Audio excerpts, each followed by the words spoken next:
mungkin ya ada mengenai pelayanan, mengenai kegiatan-kegiatan yang ada di perpustakaan itu ada sedikit perubahan ya. Nah, selanjutnya ada otomasi tingkat global. Nah, otomasi ini sudah kita singgung ya kemarin di materi teknologi informasi, di mana sangat kita butuhkan untuk bisa kita saling bertukar koleksi gitu ya. Nah, selanjutnya mengenai yang keempat ini, prioritas akses daripada kepemilikan informasi. Nah, jadi di mana paradigma baru itu didorong oleh beberapa hal itu ya. Selanjutnya mengenai digitalisasi ya. Nah, jadi selain otomasi juga ada digitalisasi perpustakaan. Selanjutnya ada akses pengguna terhadap informasi online maupun offline ya. Jadi walaupun pengguna ini masih membutuhkan informasi secara offline, juga memiliki kebutuhannya khusus gitu ya. Jadi di mana pustakawan ya harus memiliki keterampilan ya supaya nanti bisa memberikan pelayanan yang baik secara online maupun offline. Memiliki banyak ide gitu ya. Nah, sekarang kan kita semua itu membutuhkan tempat yang contohnya estetik gitu ya. Bapak Ibu bisa untuk selfie, untuk foto bisa kita post di sosial media gitu ya. Nah, tentunya di sini juga perpustakaan secara offline desainnya ya itu juga harus diperhatikan gitu ya, disesuaikan dengan selera pengguna. Nah, kalau di SD itu bagaimana, SMP bagaimana, SMA bagaimana gitu ya, harus kita sesuaikan. Ya, itu beberapa faktor ya yang mendorong adanya paradigma baru sehingga di mana kompetensi harus ditingkatkan. Nah, ini ada pendapat ya dari Tam dan Robertson ya, dalam Zawiyah 2003 menjelaskan bahwa perpustakaan memerlukan tenaga perpustakaan yang profesional dan diutamakan memiliki kompetensi supaya di sini dapat mengimbangi paradigma baru ya yang lebih berorientasi pada kebutuhan pengguna ya. Nah, ini adalah bagaimana kita bisa melakukan sebuah pelayanan yang prima gitu ya. Jadi orientasi kita itu terhadap pengguna ya, bagaimana kita bisa memuaskan pengguna yang ada di perpustakaan kita.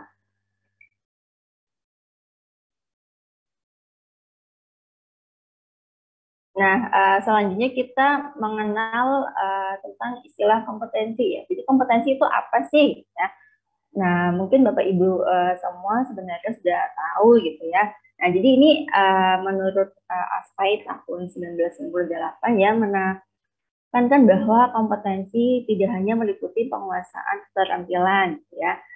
Jadi ada juga pengetahuan, tetapi juga termasuk penguasaan terhadap tugas dan motivasi ya dalam menjalankan tugas. Nah, jadi walaupun di sini kita sudah memiliki banyak pengetahuan dan keterampilan ya, tetapi kita tuh malas gitu ya, tidak memiliki sebuah motivasi yang bagus untuk bisa menjalankan tugas dengan baik gitu ya. Nah, berarti kita itu disebut dengan tidak kompeten gitu ya. Nah, selanjutnya di sini Mirabil 1997 mendefinisikan ya kompetensi sebagai suatu pengetahuan, keterampilan, kemampuan atau hal-hal yang berhubungan dengan kinerja yang tinggi dalam pekerjaan seperti menyelesaikan masalah, pemikiran analitik atau kepemimpinan. Nah, ini sangat cocok ya kita bahas untuk Bapak Ibu sebagai kepala perpustakaan. Jadi di mana kompetensi ini harus Bapak Ibu miliki ya untuk bisa mengidentifikasi masalah apa saja yang ada di perpustakaan masing-masing. Nah, setelah kita dapat mengidentifikasi masalah, tentunya apa yang bisa kita lakukan nih supaya masalahnya bisa terselesaikan. Nah, kita cari ide gitu ya, solusi-solusi untuk dapat menyelesaikan masalah-masalah yang kita hadapi. Nah, apalagi Bapak Ibu sebagai pemimpin gitu ya, sebagai manajer tentunya di sini harus bisa mengarahkan tim-timnya gitu ya, memberikan masukan kepada tim ya, apa yang harus dilakukan seperti itu.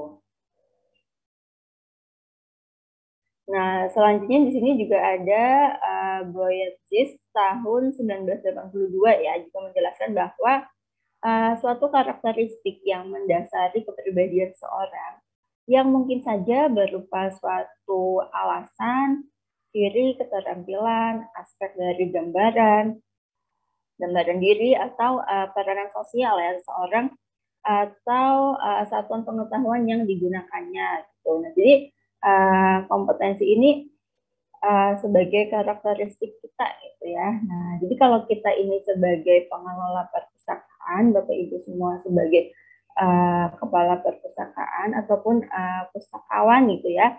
Nah, ini harus memiliki sebuah karakteristik yang baik gitu ya. Nah, ini mungkin dulu ya, pustakawan dikenal dengan seorang yang galak gitu ya, atau yang kaku gitu. Terus apa namanya mungkin berpenampilan yang sangat formal seperti itu ya. Nah, jadi di sini kita juga bisa apa namanya mengubah gitu ya, bahwa ternyata kita juga harus mengikuti perkembangan gitu. Nah, mungkin kita mengikuti fashion yang sedang apa namanya tren, tetapi bisa tetap pantas kita gunakan di perpustakaan, gitu ya. Nah, ini jadi kita tetap harus mengikuti perkembangan ya yang dibutuhkan oleh pengguna. Nah, tentu saja kalau kita sebagai pengelola perpustakaan ya memiliki keterampilan yang baik, memiliki kemampuan komunikasi yang baik, ya, memiliki apa namanya penampilan cara berpakaian gitu ya yang baik. Nah, itu juga akan mempengaruhi gitu ya tentang kompetensi kita. Nah, selanjutnya ini ada tenaga perpustakaan. Ya, ini udah ada 35 peserta ya dari total 50 lebih. Ya, mungkin ada masih ada yang sholat Jumat ya. Jadi nggak apa-apa Bapak Ibu kalau masih belum apa namanya selesai sholat bisa diselesaikan dulu ya. Apalagi ini kalau yang di bagian Sumatera dan sekitarnya gitu ya, sholat Jumatnya telat, apa Bapak Ibu di sini mungkin banyak yang sedang apa namanya libur di rumah gitu ya, tidak ada yang menjaga anak, ya menunggu suami pulang itu nggak masalah. Nah, apakah di sini wajib apa namanya menampilkan video? Sebenarnya banyak ya yang tidak menampilkan video gitu. Ya, kalau saya nggak masalah ya, Bapak Ibu bisa di sambil makan siang gitu ya. Silakan. Ya, jadi di sini akan saya jelaskan mengenai tenaga perpustakaan. Jadi pada tahun 2007 itu ada Undang-Undang yang nomor 43 yang menjelaskan pada pasal 29 ayat 1 tentang perpustakaan. Tenaga perpustakaan itu atas pustakawan dan tenaga teknis perpustakaan.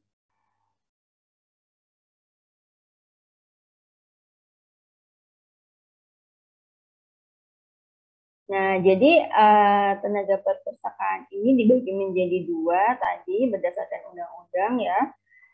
Nah, kalau pustakawan ya, pustakawan adalah seseorang yang memiliki kompetensi yang diperoleh melalui pendidikan atau pelatihan kepustakawanan ya, serta mempunyai tugas dan tanggung jawab untuk melaksanakan pengelolaan dan pelayanan perpustakaan. Nah, ini adalah pengertian pustakawan yang diambil dari Undang-Undang Nomor 43 Tahun 2007. Nah, selanjutnya mengenai tenaga teknis perpustakaan ya. Nah, tenaga teknis ini adalah tenaga non-pustakawan yang secara teknis mendukung pelaksanaan fungsi perpustakaan. Ya, kalau tenaga teknis ini Bapak Ibu bisa ya memasukkan contohnya di bagian IT gitu ya, bisa langsung ditangani oleh yang memiliki gelar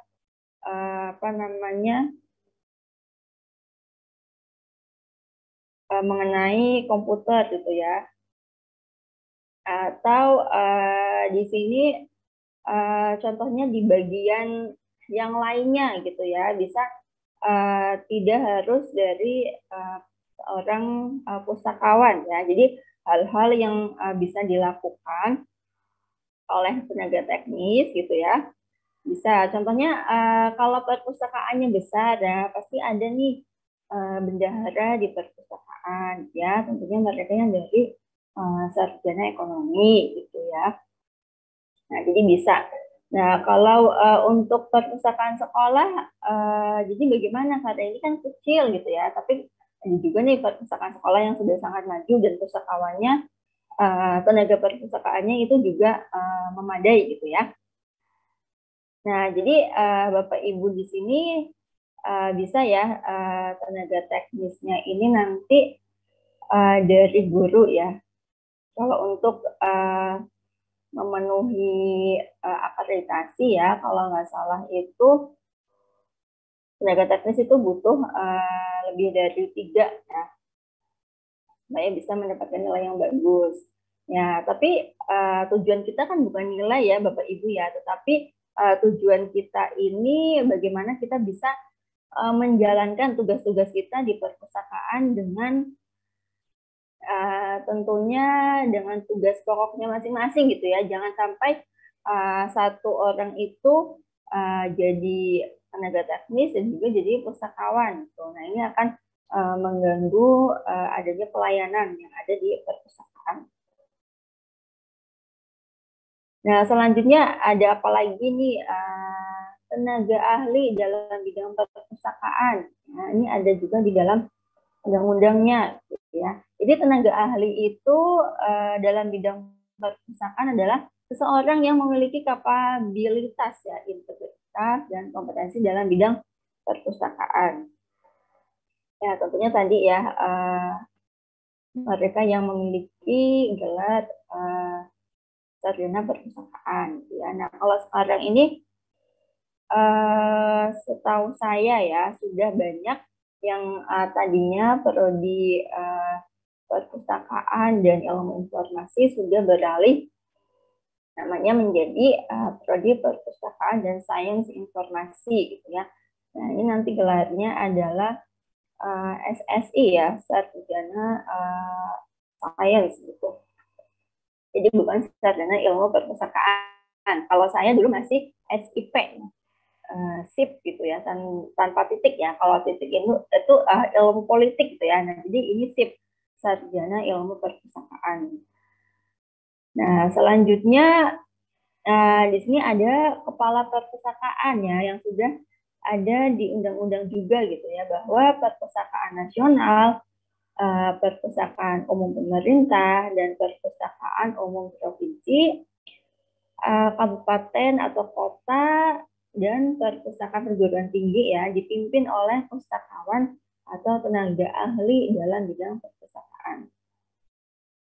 Ya, itu ya. Jadi harus dipimpin atau dikepalai oleh tenaga ahli dalam bidang perpustakaan. Nah, tapi di sini ya, untuk kepala perpustakaan sekolah atau madrasah dapat diangkat dari jalur pendidik ya dan jalur tenaga kependidikan. Nah, ini sesuai dengan Peraturan Menteri Pendidikan Nasional Nomor 25 Tahun 2008.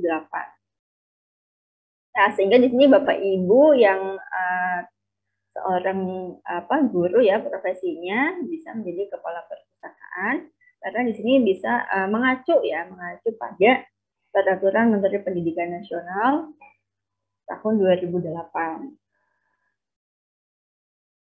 Ya, selanjutnya di sini mengenai kompetensi tenaga perpustakaan ya, memiliki sebuah tujuan ya. Tujuannya apa sih? kenapa di sini diperlukan gitu ya kompetensi tenaga perpustakaan.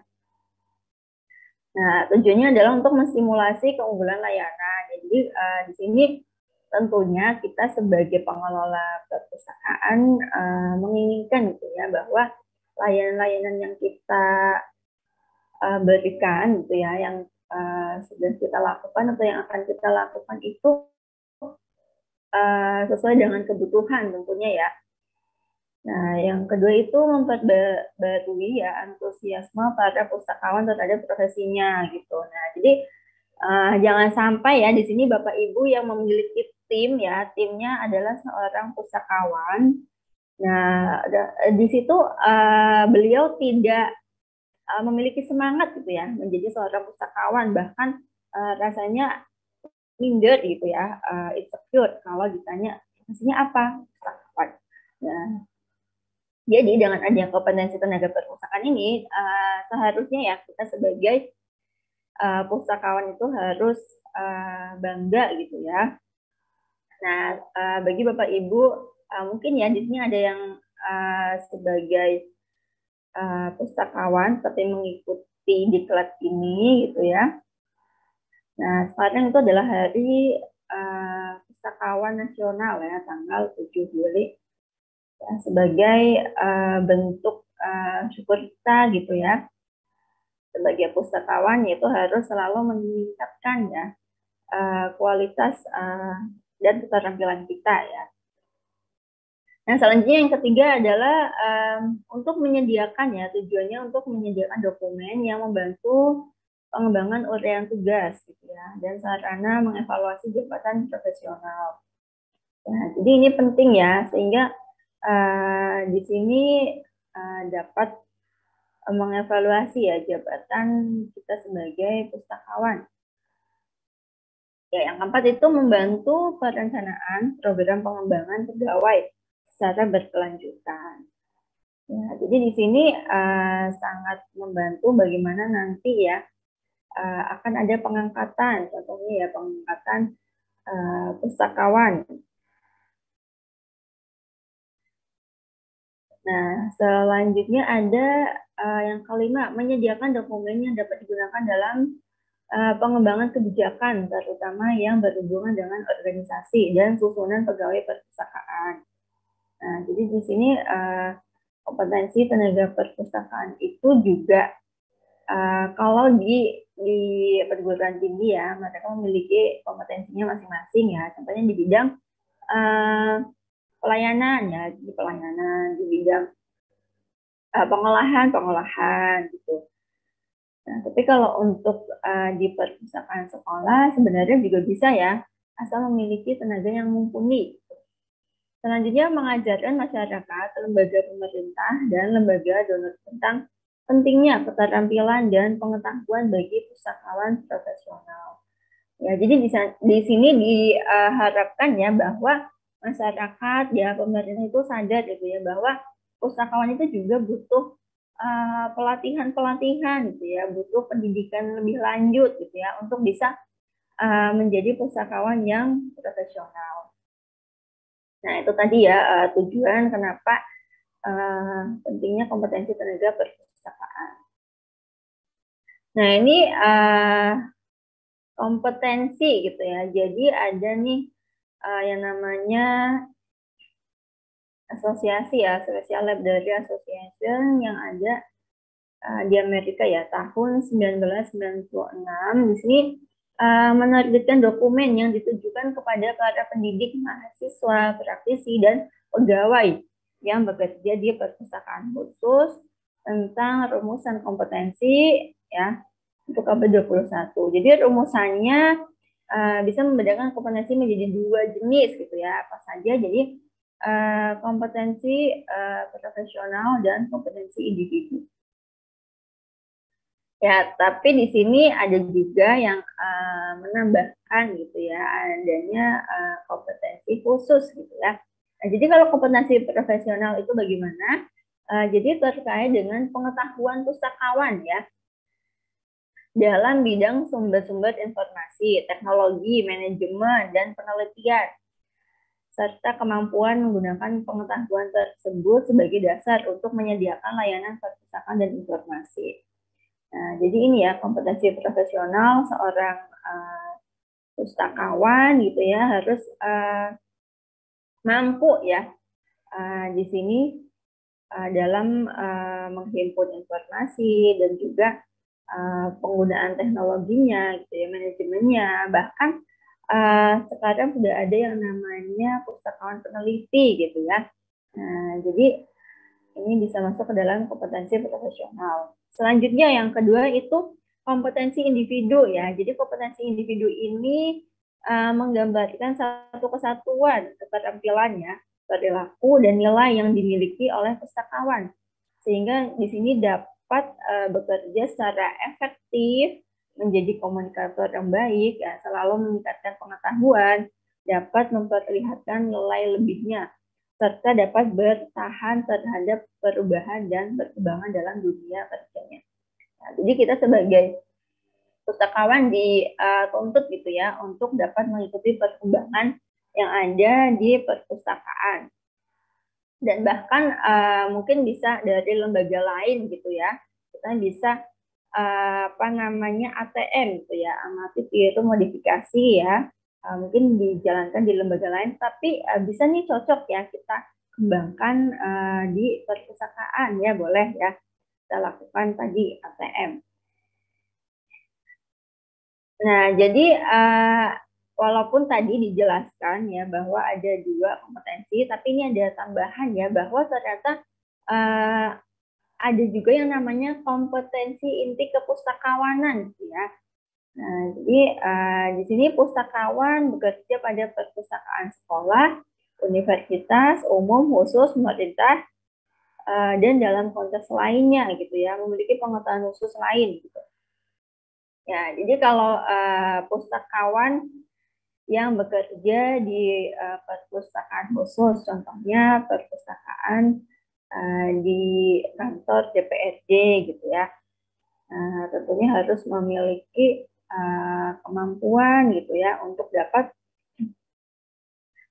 mengetahui gitu ya berbagai mungkin bisa melalui koleksi-koleksi yang disediakan gitu ya, mendukung dengan adanya kebutuhan para dewan gitu ya dalam melaksanakan tugasnya.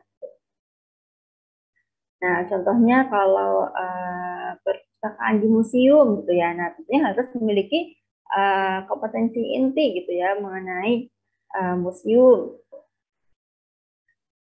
dan lain sebagainya ya. Banyak nih sebenarnya perpustakaan khusus ya, tapi sekarang kita sedang membahas ya Bapak Ibu mengenai perpustakaan sekolah gitu ya. Nah, jadi di sini tentunya Bapak Ibu ya harus memiliki pengetahuan atau keterampilan yang harus dimiliki oleh pustakawan yang apa namanya ya berada di lembaga pendidikan gitu ya.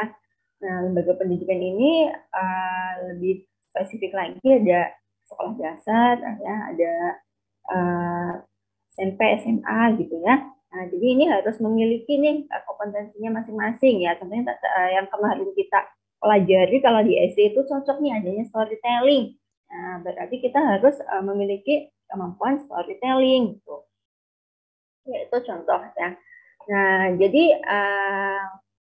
kompetensi yang wajib dimiliki pustakawan ini bisa menambah pengetahuan dasar ya dengan praktik dan pengalaman yang terbaik, serta terus mempelajari produk informasi, layanan, dan manajemen praktis sepanjang tugasnya ya, sepanjang karirnya. Yang selanjutnya menaruh kepercayaan pada unggulan dan etika profesi ya, serta nilai-nilai dan prinsip-prinsip profesi pustakawan. Ya, selanjutnya di sini ada standar kompetensi gitu ya. Nah, tadi kita kan sudah membahas mengenai kompetensi. Ya, masih ada yang ingat Bapak Ibu apa itu kompetensi?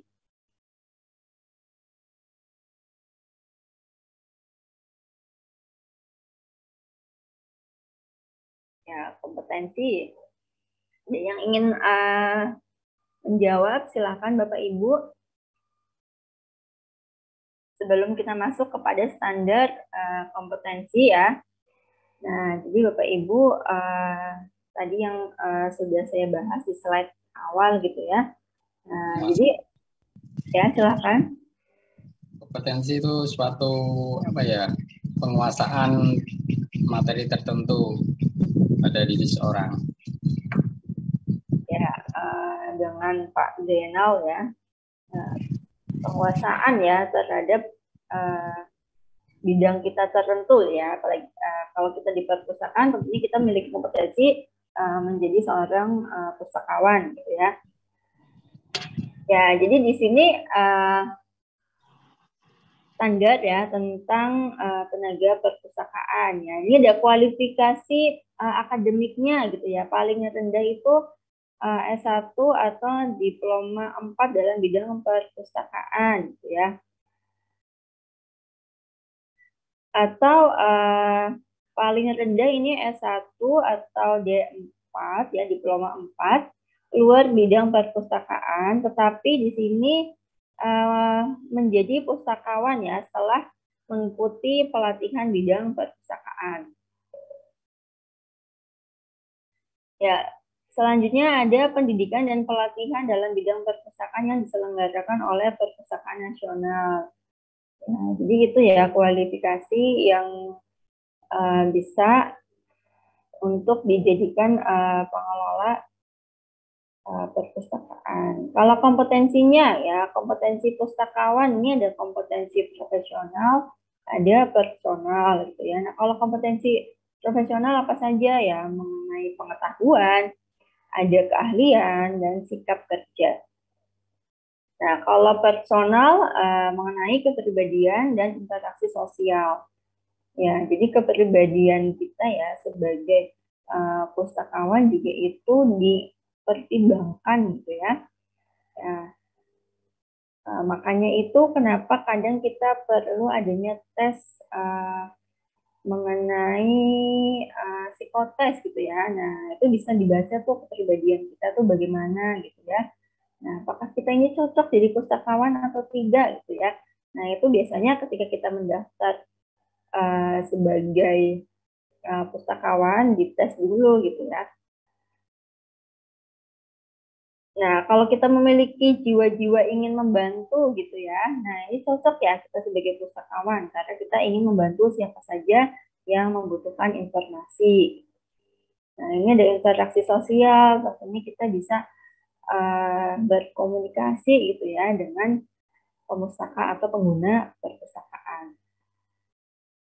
Dan juga dengan lembaga-lembaga lain gitu ya.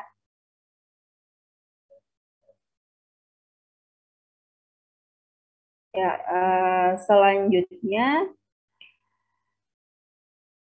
nah tadi kan kita sudah membahas mengenai kualifikasinya dan kompetensinya. Nah, sekarang kita membahas mengenai sertifikasi gitu ya. Jadi ada istilah SKKNI ini ya Bapak Ibu. Jadi standar kompetensi pustakawan disusun dalam format standar kompetensi kerja nasional Indonesia yang kita sebut dengan SKKNI. Nah, di sini Perpustakaan Nasional itu bersama Kementerian Tenaga Kerja dan Transmigrasi gitu ya.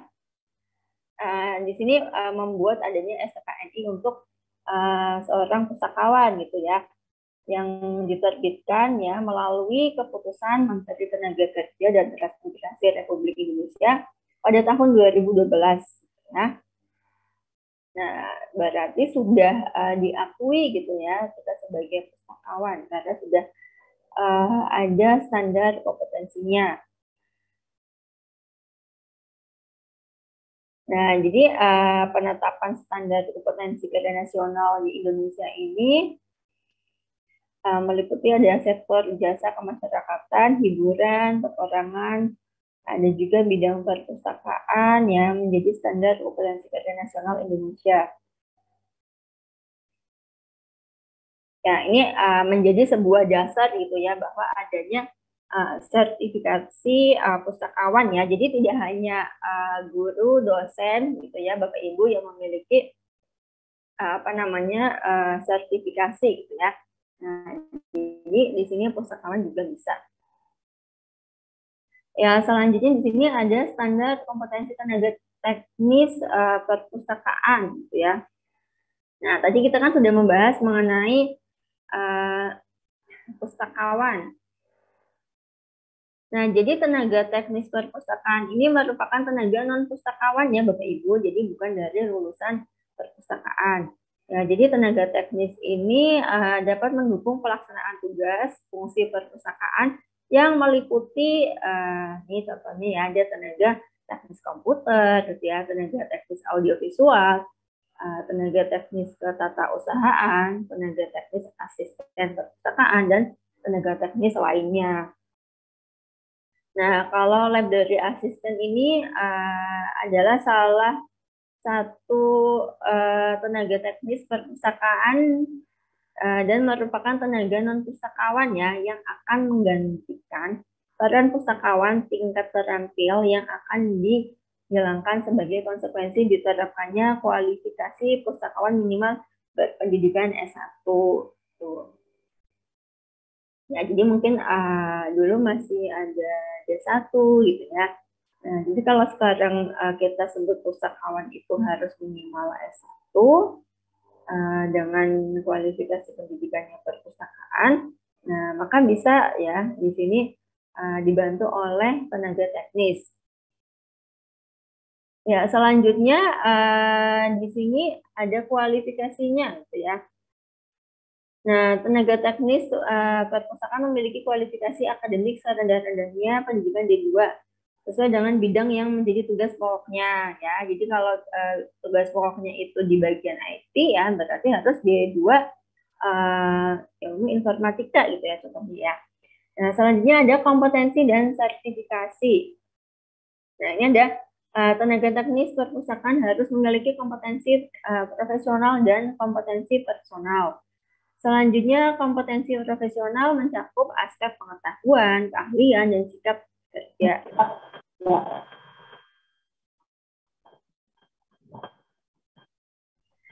Ya, tadi ada yang komen ya, filenya ya. Nanti saya akan bagikan filenya. Nah, selanjutnya yang ketiga itu kompetensi personal mencakup aspek kepribadian dan interaksi sosial. Yang keempat adalah tenaga teknis perpustakaan yang dinyatakan memiliki kompetensi diberi sertifikat kompetensi. Nah, itu ya mengenai tenaga teknis. Selanjutnya ada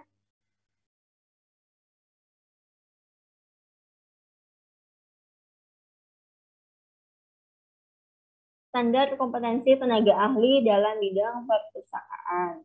Nah, jadi tenaga ahli di bidang perpustakaan ini adalah tenaga yang memiliki kapabilitas, integritas, dan kompetensi dalam bidang perpustakaan. Ya, kapabilitas merupakan kemampuan dan kecakapan dalam bidang perpustakaan. Adapun integritas itu merupakan keadaan yang mewujudkan suatu kesatuan yang utuh sehingga memiliki potensi dan kemampuan dalam bidang perpustakaan. Kualifikasinya, ya. Jadi di sini tenaga ahli dalam bidang perpustakaan itu memiliki kualifikasi pendidikan paling rendah S1 dan pengalaman bekerja di perpustakaan minimal 5 tahun. Kompetensi dalam sertifikasi ya. Jadi sampai saat ini ya belum ada standar kompetensi untuk tenaga ahli dalam bidang perpustakaan ya. Belum disusun ya Bapak Ibu. Nah, tapi di sini kompetensi yang bisa dimiliki gitu ya. Mencakup aspek pengetahuan, keahlian, dan sikap kerja dalam bidang perpustakaan yang dibuktikan dengan sertifikat kompetensi yang diterbitkan oleh lembaga sertifikasi atau lembaga pendidikan yang terakreditasi. Ya, jadi ini saya ada keterangan ya bahwa belum ada standar kompetensinya gitu ya, berbeda dengan pustakawan ya. Kalau untuk pustakawan memang sudah ada standar kompetensinya ya. Semoga nanti kedepannya ada sedikit pencerahan gitu ya bahwa tenaga ahli dalam bidang perpus juga bisa memiliki standar kompetensi yang bisa digunakan untuk apa namanya sertifikasi gitu ya Bapak Ibu.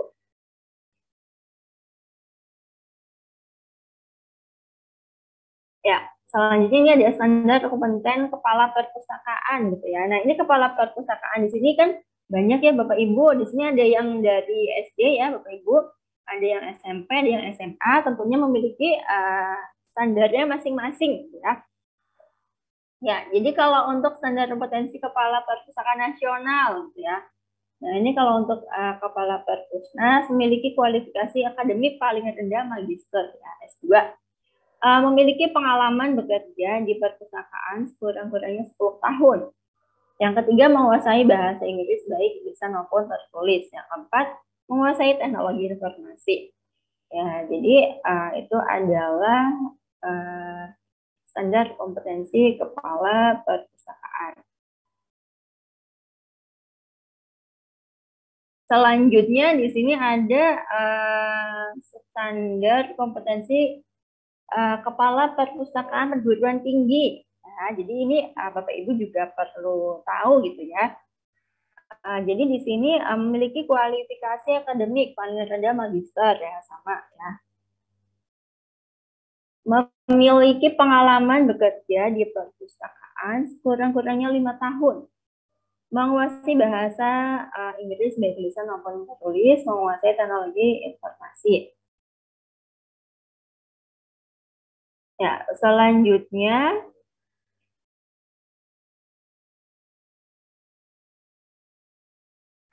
untuk standar kompetensi kepala perpustakaan di provinsi gitu ya. Ya, siapa tahu nanti Bapak Ibu nih bisa jadi ya ada kemungkinan tidak gitu ya menjadi kepala perpustakaan di provinsi gitu. Nah, jadi kompetensi yang dimiliki apa saja yaitu kualifikasi akademiknya ya paling rendah adalah S1. Selanjutnya memiliki pengalaman bekerja di perpustakaan sekurang-kurangnya 5 tahun, menguasai bahasa Inggris baik lisan maupun tulis, dan juga menguasai teknologi informasi. Nah, untuk kompetensi kepala perpustakaan kabupaten atau kota, memiliki kualifikasi akademik paling rendah S1 ya atau diploma 4. Memiliki pengalaman bekerja di perpustakaan sekurang-kurangnya 5 tahun. Menguasai bahasa Inggris baik tulisan maupun tertulis. Yang keempat, menguasai teknologi informasi.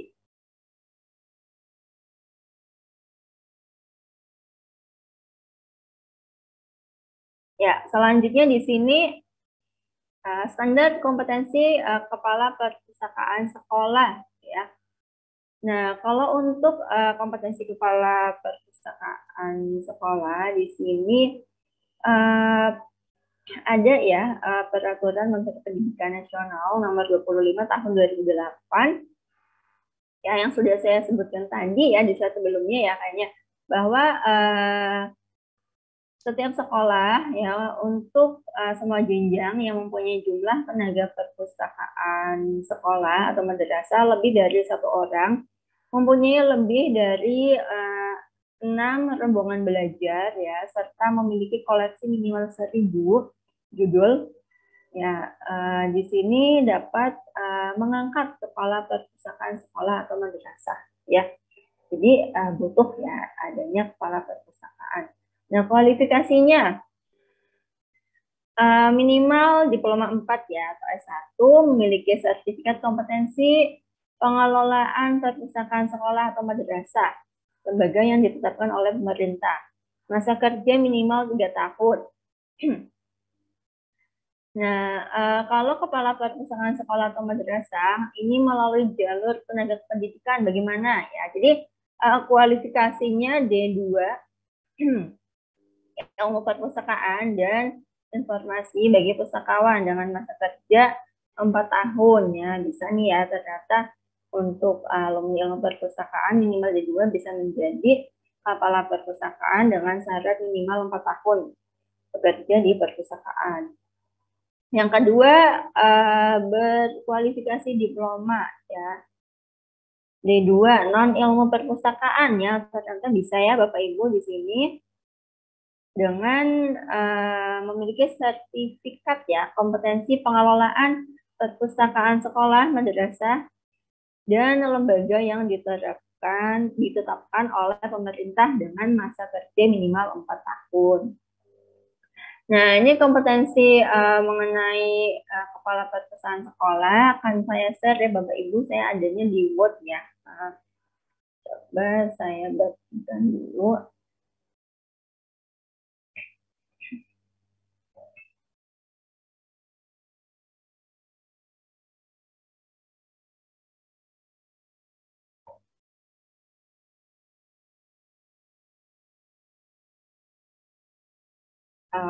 Ini ya Bapak Ibu sudah tampil atau belum? Kalau Word-nya.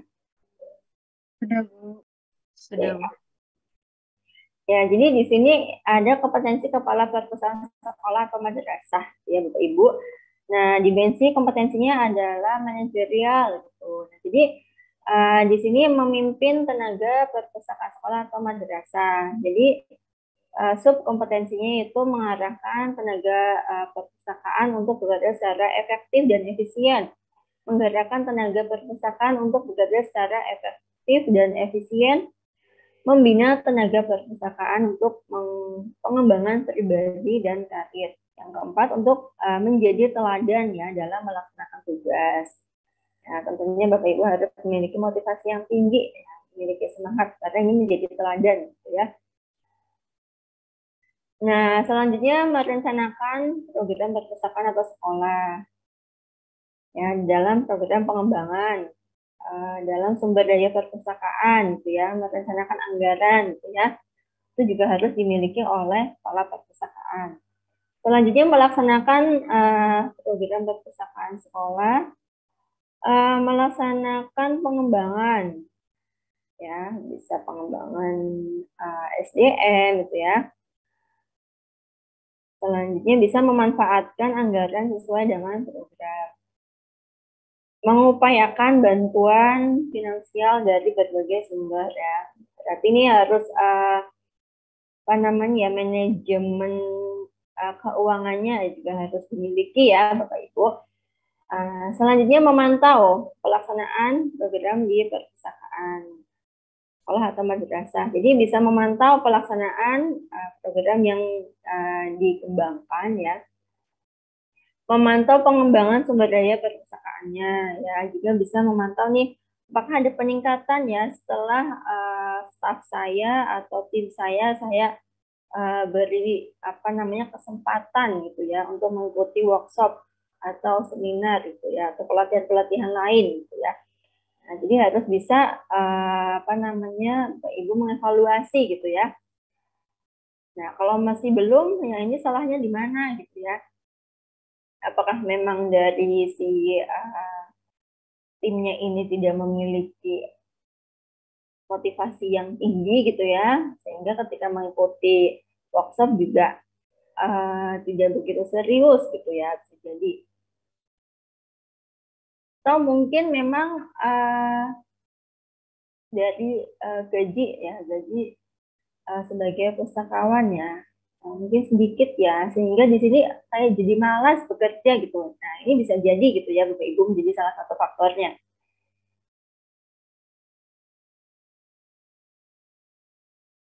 Selanjutnya memantau penggunaan anggaran ya. Jadi bisa melakukan pemantauan gitu ya, bahwa pemasukan berapa, pengeluaran, apakah kebutuhan untuk perpustakaan sudah dipenuhi semua atau belum gitu ya Bapak Ibu. Jadi bisa melihat ya mana yang paling dibutuhkan dulu gitu. Nah, selanjutnya mengevaluasi program perpustakaan sekolah, ya, mengevaluasi program pengembangan, ada juga tadi ya sumber daya perpustakaan. Nah, yang kedua adalah kompetensi pengelolaan informasi ya. Jadi di sini Bapak Ibu semua dituntut untuk bisa mengembangkan koleksi perpustakaan sekolah atau madrasah. Ya, memiliki pengetahuan mengenai penerbitan. Ya, jadi Bapak Ibu dari sekarang harus mencari tahu gitu ya. Jadi ini penerbitan yang banyak menerbitkan untuk buku anak-anak sekolah dasar gitu ya. Mana saja. Itu juga harus diketahui. Memiliki pengetahuan tentang karya sastra Indonesia dan dunia gitu ya. Nah, jadi ini Bapak Ibu sekalian Nah, apalagi di sini mungkin ada Bapak Ibu yang dari guru bahasa Indonesia gitu ya, tentunya sudah sangat familiar dengan adanya tadi ya karya sastra yang ada di Indonesia bahkan di dunia. Nah, ini perlu ya diadakan untuk koleksi perpustakaan gitu ya. Saya pernah menonton sebuah tes kalau tidak salah itu beliau menjelaskan bahwa ketika ada siswa yang apa namanya mungkin ngantuk di kelas gitu ya atau mengganggu teman yang lain gitu yang memiliki masalah intinya di kelas, nah itu diberi hukuman ya. Hukumannya apa ya? Hukumannya itu membaca buku sastra ya yang ada di perpustakaan, itu bisa ya sebagai contoh. Karena apa? Ternyata ya buku sastra Bapak Ibu ini kalau kita belajar ilmu lain mungkin kita akan lebih apa namanya memiliki pengetahuan yang baik dan mumpuni gitu ya. Tapi kalau kita membaca buku karya sastra kayak novel dan lain sebagainya, tentunya itu akan meningkatkan apa namanya kemampuan kita dalam memiliki empati gitu ya, empati dan simpati gitu ya Bapak Ibu. Jadi mengolah rasa gitu ya Bapak Ibu. Nah, jadi itu fungsinya gitu ya. Kita lebih peka terhadap mungkin dengan lingkungan sekitar gitu. Itu adalah manfaat karya sastra ya. Bisa Bapak Ibu terapkan nanti di sekolah gitu ya. Bahwa tidak hanya pengetahuan yang harus kita tingkatkan, tetapi mengenai hati kita gitu ya, rasa yang kita miliki gitu. Ya, selanjutnya memiliki pengetahuan tentang sumber biografi tokoh nasional dan dunia ya. Ini juga penting soalnya kita harus bisa mengadakan nih tokoh-tokoh yang memang mendukung dalam apa namanya pembelajaran di sekolah gitu. Selanjutnya menggunakan berbagai alat bantu seleksi untuk pemilihan materi di perpustakaan. Koordinasi dengan tenaga pendidik bidang studi terkait dalam pemilihan materi perpustakaan. Ya, melakukan pemesanan, penerimaan, dan pencatatan. Nah, selanjutnya di sini sebagai kepala perpustakaan sekolah bisa melakukan pengorganisasian informasi ya. Kayaknya ini sudah ada ya Bapak Ibu materinya langsung gitu.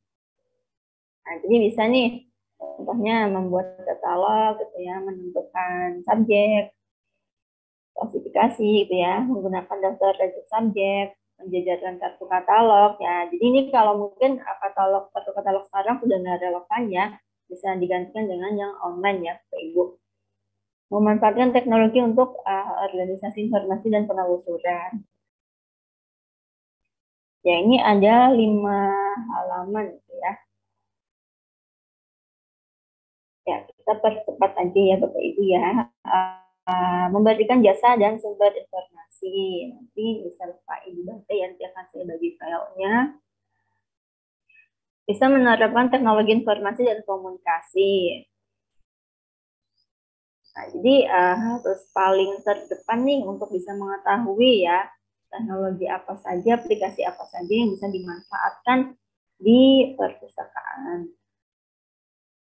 Tentunya sesuai dengan kebutuhan. Nah, ada kompetensi kependidikan ya, memiliki wawasan kependidikan, memahami tujuan dan fungsi sekolah, memahami kebijakan pengembangan kurikulum, memahami peran perpustakaan sebagai sumber belajar, memfasilitasi peserta didik. Selanjutnya mengembangkan keterampilan memanfaatkan informasi ya, menganalisis kebutuhan informasi komunitas, sekolah atau madrasah, memanfaatkan teknologi informasi dan komunikasi. Selanjutnya membantu komunitas, sekolah atau madrasah menggunakan sumber informasi secara efektif.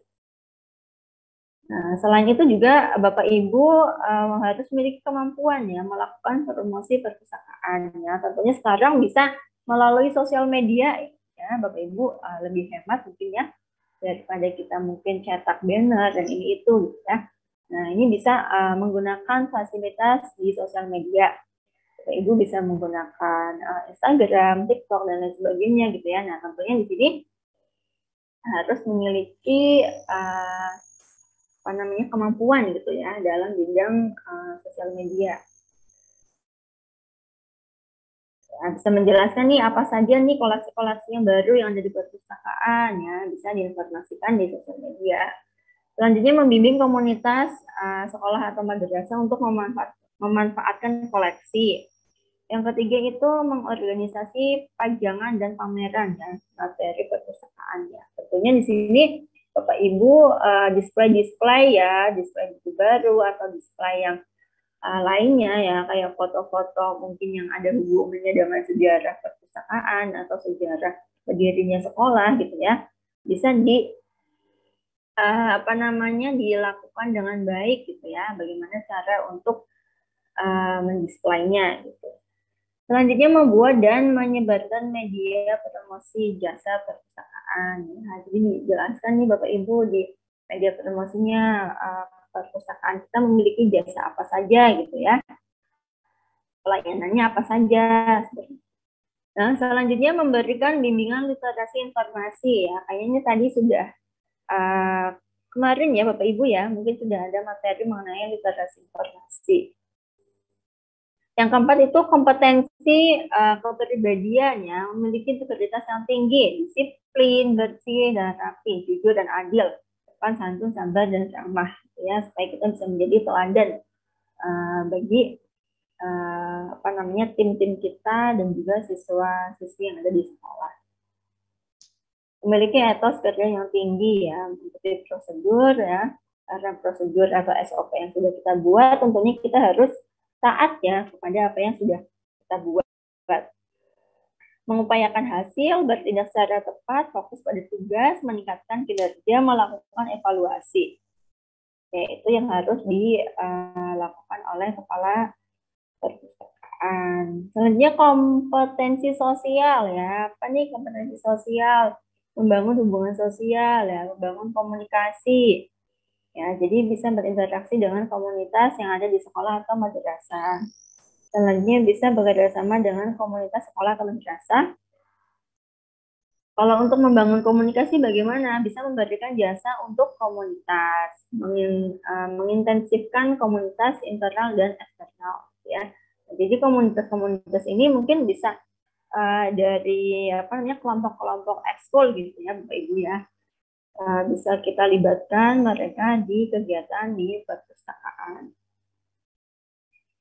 Ya, ini adalah kompetensi kepala perpustakaan sekolah atau madrasah. Nah, ini tidak spesifik ke sekolahnya gitu ya Bapak Ibu ya, bisa mencakup SD, SMP, dan SMA.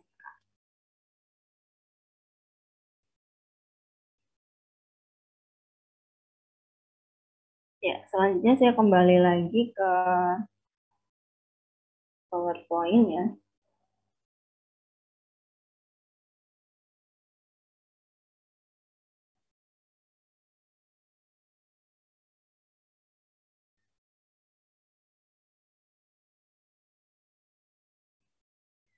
Ya, sekarang kita membahas mengenai sertifikasi kompetensi gitu ya. Nah, jadi sertifikasi itu apa ya? Sebuah proses ya pemberian sertifikat yang dilakukan secara sistematis dan objektif melalui asesmen kerja nasional Indonesia dan atau internasional. Nah, jadi jenisnya apa saja ya? Sertifikasi terhadap kompetensi profesi, sertifikasi untuk mendapatkan status profesi ya, sertifikat pelatihan. Dan kalau Bapak Ibu di sini yang dimaksud adalah sertifikat pelatihan gitu ya Bapak Ibu. Nah, metode uji kompetensi gitu ya, apa saja portofolio ya, meliputi di sini ada berbagai dokumen yang dimiliki oleh seseorang yang mempresentasikan pendidikan, kebudayaan, dan keterampilannya. Ya. Jadi dokumen-dokumennya yang mengenai pendidikannya, mungkin tadi ada ijazah gitu ya. Ijazahnya S1, S2, ilmu perpustakaan atau bukan gitu ya. Nah, hasil pekerjaan, mungkin sudah memiliki pengalaman beberapa tahun gitu ya, keterampilannya apa saja ya, yang dibuktikan dengan mungkin hasil karya gitu ya Bapak Ibu. Nah, ini adalah contoh uji kompetensi melalui portofolio. Selanjutnya ada uji kompetensi langsung. Kalau uji kompetensi langsung ini diuji dengan melakukan praktek ya yang ditetapkan untuk mengetahui tingkat kemampuan yang bersangkutan ya dalam melakukan sebuah pekerjaan.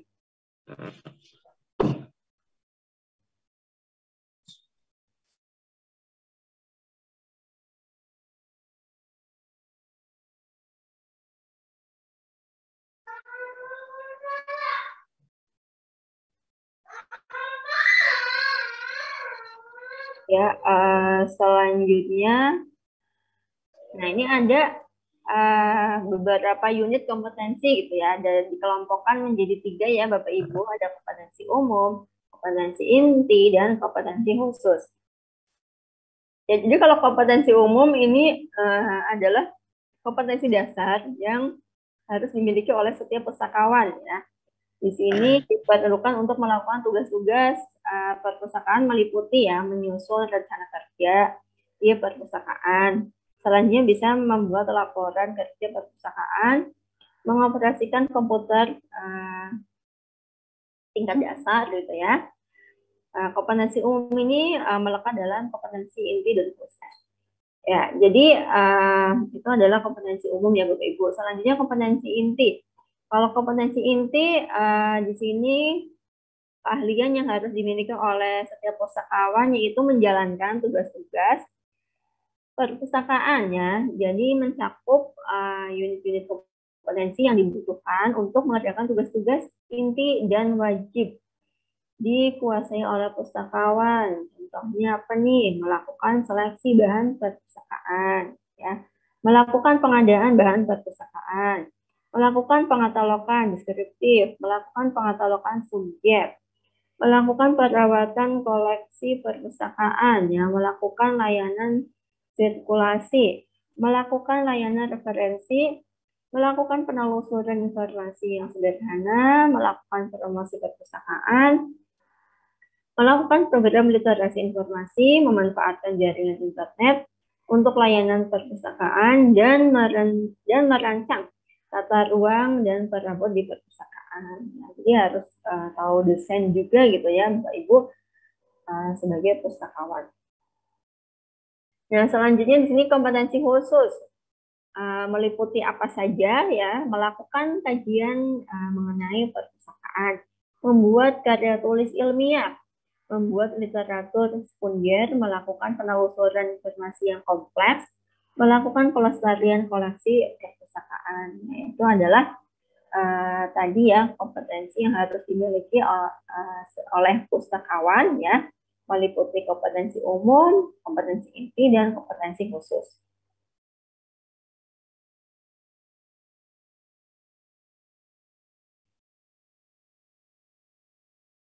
Ya, selanjutnya ini ada lembaga pendidikan profesi ya, Bapak Ibu. Nah, tugas lembaga pendidikan profesi ya pada dasarnya adalah mempersiapkan pustakawan supaya dapat menjalankan fungsinya sebagai mediator komunikasi pustaka. Nah, jadi di sini pengembangan SDM yang dilakukan melalui 3 jalur utama ya. Jadi di sini lembaga pendidikan profesi itu mengembangkan ya apa saja, yaitu pendidikan, kedua pelatihan, ketiga pengembangan karir di tempat kerja.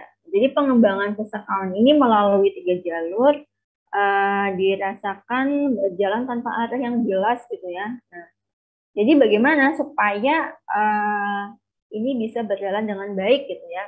Jadi dengan adanya standar standar kompetensi, pengembangan kurikulum dan materi pembelajaran di setiap jenis dan jenjang pendidikan dan pelatihan perpustakaan akan lebih mudah disusun dan jelas arahnya gitu ya Bapak Ibu, sehingga di sini memang dibutuhkan adanya lembaga pendidikan profesi sehingga pelatihan-pelatihan ini akan lebih efektif dan efisien ya, sesuai dengan kebutuhan. Nah, selanjutnya di sini peran organisasi profesi gitu ya. Nah, jadi memiliki peran apa saja ya sebagai organisasi profesi ya harus bisa melakukan hal-hal apa saja. Ya, yang pertama itu mampu menyusun alat uji kompetensi, gitu ya. Nah, selanjutnya bisa membentuk lembaga sertifikasi yang terakreditasi. Yang ketiga itu menyediakan tenaga asesor atau penguji yang tersertifikasi pula. Nah, itu ya peran dari organisasi profesi. Nah, jadi di sini ada organisasi profesi kepustakawanan ya, Bapak Ibu. Apa saja di sini? Ya, jadi ada Ikatan Pustakawan Indonesia, ya, ada IPI. Selanjutnya ada Ikatan Sarjana Ilmu Perpustakaan dan Informasi Indonesia, disebut dengan ICP. Ya. Ada Asosiasi Pekerja Informasi Sekolah Indonesia, ya, ada APISI. Ada Asosiasi Tenaga Perpustakaan Sekolah Indonesia, ini ada APOSI. Nah, ini mereka itu memiliki organisasi di daerah masing-masing ya. Contohnya ada APOSI Jogja gitu ya, APOSI Jawa Tengah, Jawa Timur gitu ya. Nah, silakan Bapak Ibu bisa bergabung ya di salah satu organisasi tersebut. Ya, selanjutnya di sini ada standar kompetensi ya yang telah disusun oleh tim teknis yang dibentuk oleh Perpustakaan Nasional Republik Indonesia ya. Di sini ada organisasi profesi sebaiknya membentuk konsorsium ya untuk pembentukan LSP dan menyiapkan tenaga asesornya. Ya, jadi di sini diharapkan gitu ya dari organisasi profesi ini semua bisa mengadakan sebuah konsorsium gitu ya, sehingga dapat mendukung adanya peningkatan ya terhadap pustakawan dan tenaga perpustakaan di sekolah Bapak Ibu. Ya, selanjutnya di sini ada para lembaga kerja pustakawan. Nah, ini pengertiannya apa ya? Jadi lembaga kerja tenaga perpustakaan atau perpustakaan merupakan tempat pustakawan ya, tenaga teknis perpustakaan, ada kepala perpustakaan dan ada tenaga ahli dalam bidang perpustakaan yang mengabdikan ilmunya dalam mendukung tercapainya tujuan perpustakaan. Itu tadi yang disebut dengan peran lembaga kerja. Nah, dukungan lembaga ya, dukungan lembaga yang dilakukan apa saja, yaitu peningkatan kompetensi tenaga perpustakaan tentu tidak hanya menjadi tanggung jawab ya pribadi pustakawan ya. Nah, tapi di sini atau tenaga teknis perpustakaan dan tenaga ahli dalam bidang perpustakaan saja, tetapi perlu didukung oleh lembaga perpustakaan. Nah, dukungan itu antara lain apa saja ya? Ini Bapak Ibu memberikan kesempatan mengikuti program pendidikan lanjutan, baik pendidikan formal maupun informal, ya. Jadi ini harus didukung ya, bahwa mungkin nanti ada beasiswa gitu ya, khusus untuk pustakawan yang tadinya D2 bisa melanjutkan ke jenjang yang lebih tinggi, atau yang tadinya S1 bisa melanjutkan ke S2, gitu ya Bapak Ibu. Ya, selanjutnya memberikan peluang mengikuti pertemuan ilmiah bidang kepustakawanan. Ya, jadi di sini lembaga ya, lembaga Bapak Ibu masing-masing silakan bisa mendukung ya, mendukung adanya kegiatan-kegiatan yang bisa diikuti gitu ya oleh pustakawan, sehingga di sini kemampuan mereka akan meningkat sesuai dengan kebutuhan penggunanya, gitu ya. Nah, ini ada rangkuman khusus gitu ya. Tadi kan kita sudah membahas mengenai ada pustakawan, ada lembaga pendidikan pustakawan, ada organisasi profesi pustakawan, ada juga lembaga kerja pustakawan. Nah, ini di dalam gambar ya, posisi pustakawan itu adalah yang di tengah gitu ya, ada jalur komunikasi, ada Nah, ini ya bagaimana pustakawan, bagaimana lembaga pendidikan pustakawan, ada organisasi profesi, ada lembaga kerjanya, bisa saling berhubungan gitu ya, saling berkomunikasi sehingga nanti informasi yang dihasilkan gitu ya bisa diperoleh oleh pemustaka gitu ya. Jadi apa yang sudah kita komunikasikan di dalam contohnya mungkin rapat mingguan, bulanan gitu ya dan lain sebagainya, atau biasa chatting-chatting kita yang ada di grup WhatsApp di dalam pengelolaan perpustakaan gitu ya. Nah, informasi-informasi yang sudah kita komunikasikan itu nantinya akan bermanfaat untuk pemustaka. Seperti itu ya Bapak Ibu. Ya, tadi kita sudah membahas ya Bapak Ibu mengenai kompetensi ya yang harus dimiliki oleh pustakawan, yang harus dimiliki oleh kepala perpustakaan. Ya, selanjutnya kita akan membahas mengenai etika profesi kepustakawanan ya Bapak Ibu. Nah, jadi pengertiannya ini apa? Etika profesi yaitu adalah etik atau etika ya berasal dari kata ethos dalam bahasa Yunani ya Bapak Ibu, yang artinya itu karakter, watak, kesusilaan atau adat yang disebut dengan etika. Selanjutnya, profesi itu apa ya? Secara umum adalah suatu hal yang berkaitan dengan bidang yang sangat dipengaruhi oleh pendidikan dan keahliannya. Nah, profesi kita sebagai apa? Sebagai pustakawan. Sebagai apa? Sebagai kepala perpustakaan, ya, dan lain sebagainya. Nah, selanjutnya kepustakawanan di sini menurut keputusan Menteri Pendayagunaan Aparatur Negara nomor 132 tahun 2002 ini tentang jabatan fungsional pustakawan dan angka kreditnya ya. Pasal 1 nomor 2 adalah ilmu dan profesi dalam bidang perpustakaan dan informasi. Ini ya, dari batasan tersebut terasa sekali bahwa penekanannya itu pada kompetensi ya. Coba Bapak Ibu sekalian bisa melihat bahwa di peraturan itu gitu ya sudah dibahas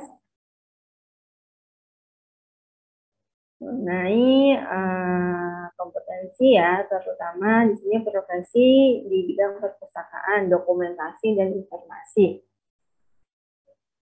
Nah, selanjutnya ya, ini ada beberapa prinsip ya Bapak Ibu mendasar tentang etika profesi, antara lain ada tanggung jawab ya. Jadi prinsip mengenai etika profesi itu ada tanggung jawab, ada keadilan, dan selanjutnya ada otonomi.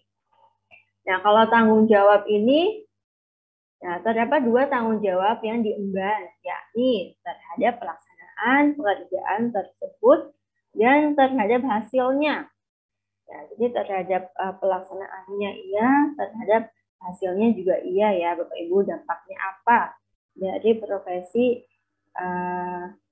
yang kita lakukan untuk kehidupan orang lain ya atau masyarakat pada umumnya. Berdampak tidak gitu ya, positif atau negatif. Itu sebagai tanggung jawab kita.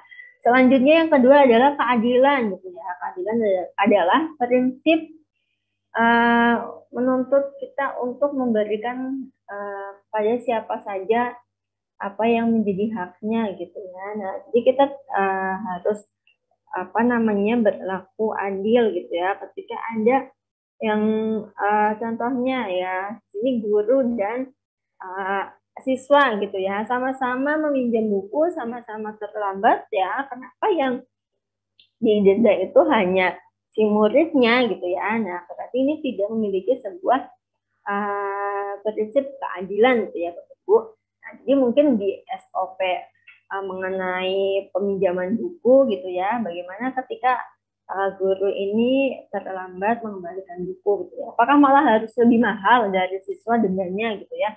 Nah, ini kebijakannya bisa didiskusikan oleh tim Bapak Ibu gitu ya. Ya, tapi seharusnya memang apa namanya? Ya dua-duanya harus didenda gitu ya. Tidak boleh kita nggak enak nih sama guru ini gitu ya.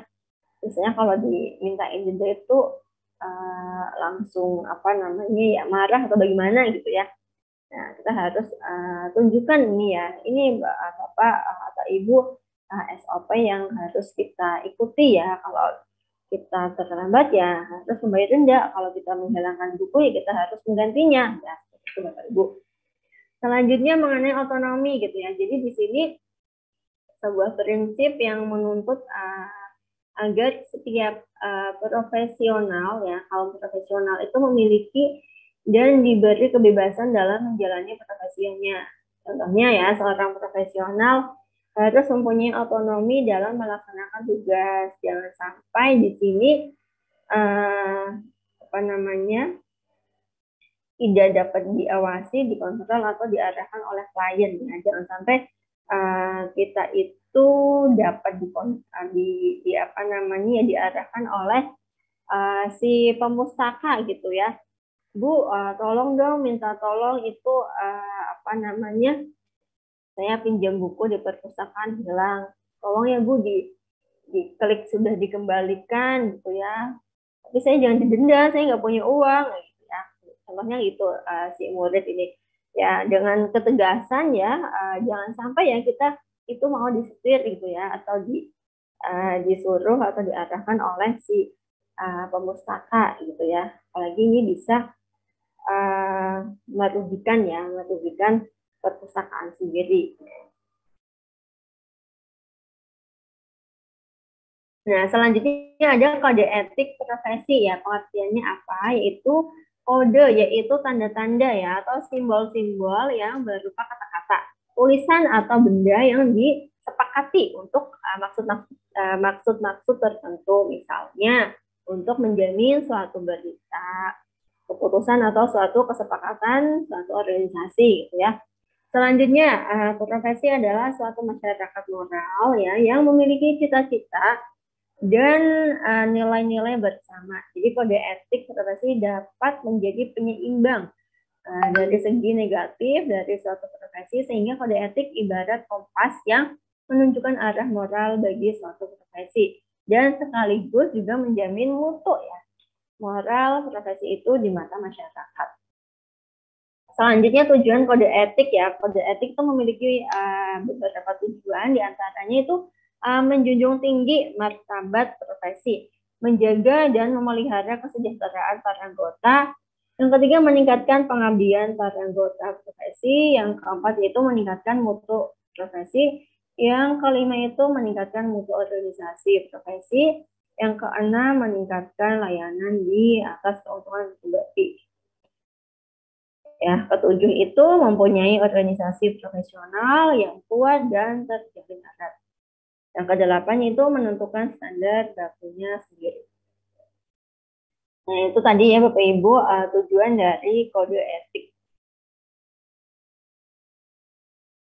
Ya, selanjutnya di sini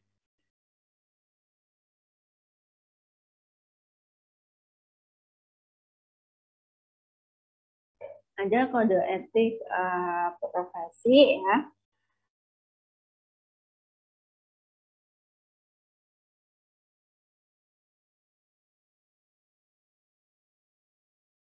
Ya, mohon maaf ya Bapak Ibu, ini kayaknya kendala sinyal.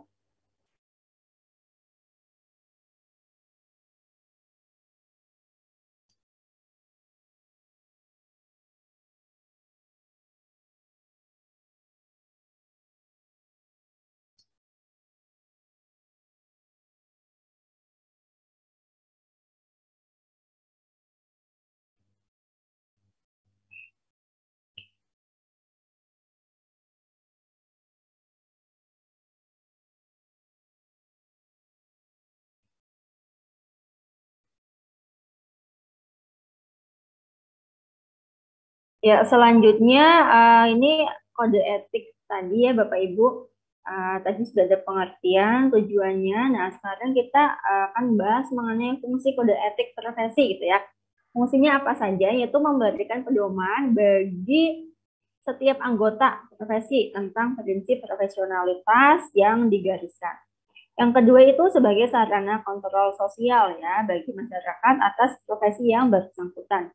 Yang ketiga itu mencegah campur tangan pihak di luar organisasi profesi tentang hubungan etika dalam keanggotaan profesi yang sangat dibutuhkan dalam berbagai bidang ya Bapak Ibu.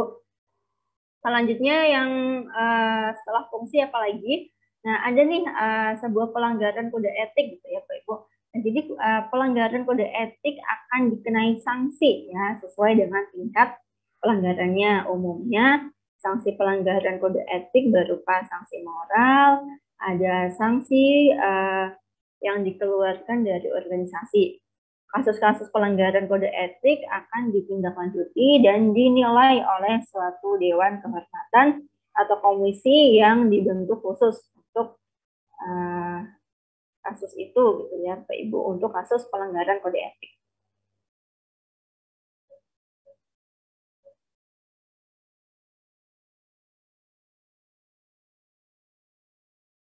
Ya, selanjutnya mengenai sudah kita bahas tadi ya Bapak Ibu kode etik. Nah, ini etika profesi kepustakawanan ya. Nah, jadi ini ya Bapak Ibu kode etik pustakawan yang ada sekarang disusun oleh Ikatan Pustakawan Indonesia yang dituangkan dalam anggaran dasar dan anggaran rumah tangga ya. Pada bab 6 kode etik pustakawan Indonesia pasal 19. Ini pengesahannya yang berbunyi, Kode Etik Pustakawan Indonesia disahkan serta dinyatakan berlaku oleh Kongres IPI yang naskahnya menjadi satu kesatuan dan tidak terpisahkan dengan anggaran dasar dan anggaran rumah tangga IPI. Yang kedua itu penyempurnaan serta perubahan Kode Etik Pustakawan Indonesia dilakukan oleh Kongres. Nah, jadi contoh kode etik pustakawan ini yang disusun berdasarkan hasil Kongres IPI ke-11 di Batam tahun 2009 oleh Pengurus Pusat Ikatan Pustakawan Indonesia dapat dilihat pada lampiran bahan ajar. Kode etik ini sudah beberapa kali diubah dan disesuaikan dengan dinamika perkembangan profesi pustakawan. Ya, jadi itu ya Bapak Ibu mengenai etika profesi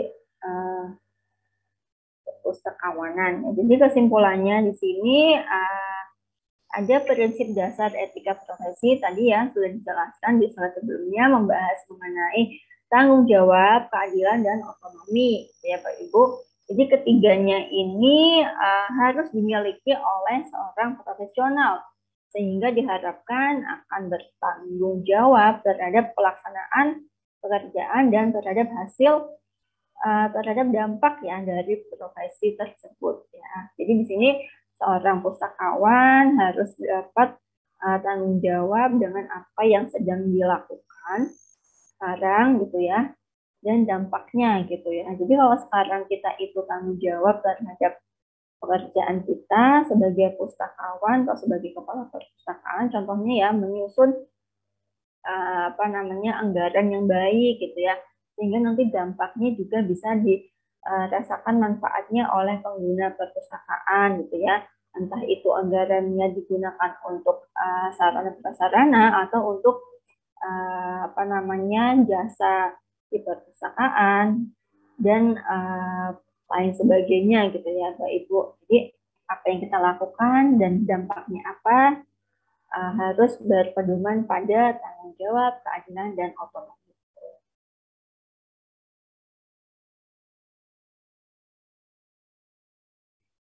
Ya, jadi itu ya Bapak Ibu kesimpulan dari sebuah etika profesi. Ya, ini kita sekarang kita waktunya berapa menit ya Pak Angga untuk materi saya? maksimal sampai jam 4 Ibu Umi. Oh iya, maksimal sampai jam masih lama ya Bapak ya Iya. waktu. Tapi kalau mau dicepatkan tidak apa-apa kalau sudah selesai diskusi. Oh ya, mungkin kita diskusi dulu ya Bapak Ibu. Jadi untuk bisa meringankan tugas Bapak Ibu ya ini ada 2 tugas. Ya, yang pertama itu mengapa perpustakaan perlu dikelola oleh tenaga ahli yang profesional. Nah, ini bisa Bapak Ibu jelaskan ya. Dijawab mungkin bisa mengacu gitu ya kepada undang-undang atau kepada sesuatu yang ilmiah gitu ya. Atau bisa Bapak Ibu jawab dengan sesuatu yang memang terjadi di lingkungan Bapak Ibu gitu ya, di perpustakaan Bapak Ibu.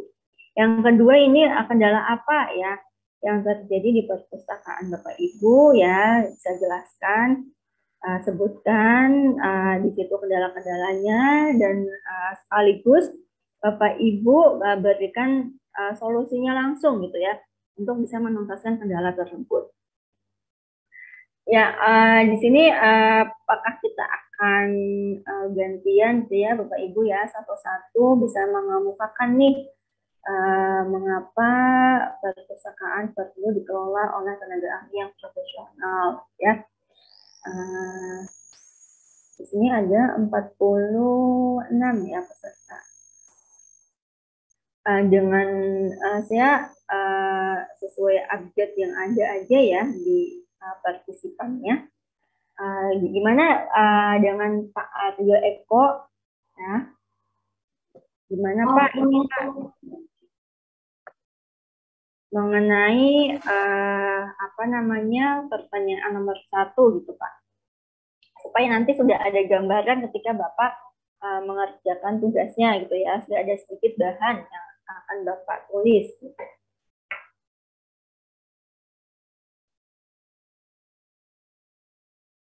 Silakan Pak Aryo Eko.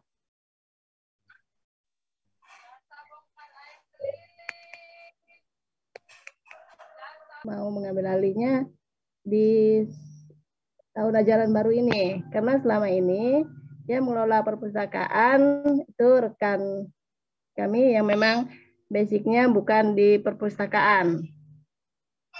Ya, dan untuk semua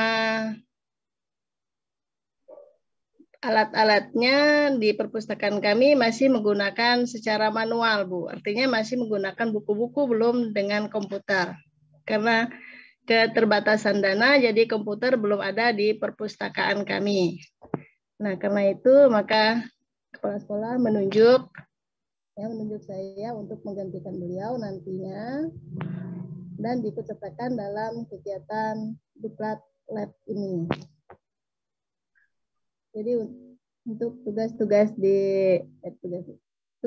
di perpustakaan saya masih sangat-sangat membutuhkan bantuan dari kegiatan ini, Bu. Ya, berarti di sekolah Ibu Agnes itu belum ada pustakawannya ya, Ibu? Belum ada, Bu. Yang memang jurusan ke perpustakaan belum ada. Ya, jadi Ibu ini ya apa namanya perlu nanti mengajukan gitu ya, mungkin untuk tenaga ahlinya Ibu. Ya, jadi walaupun Ibu Agnes ini nanti bisa menjadi kepala apa namanya perpustakaan, ya, tapi harus memiliki tim ya, Ibu ya.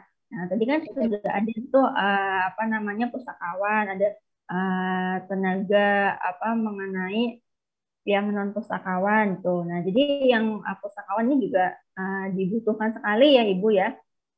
Nah, Ya, baik. yang non itu untuk kegiatan teknis gitu ya, itu juga bisa membantu. Ya. Kalau SMP negeri ini kayaknya bisa Bu apa namanya nanti mengajukan adanya P3K atau CPNS gitu ya Ibu untuk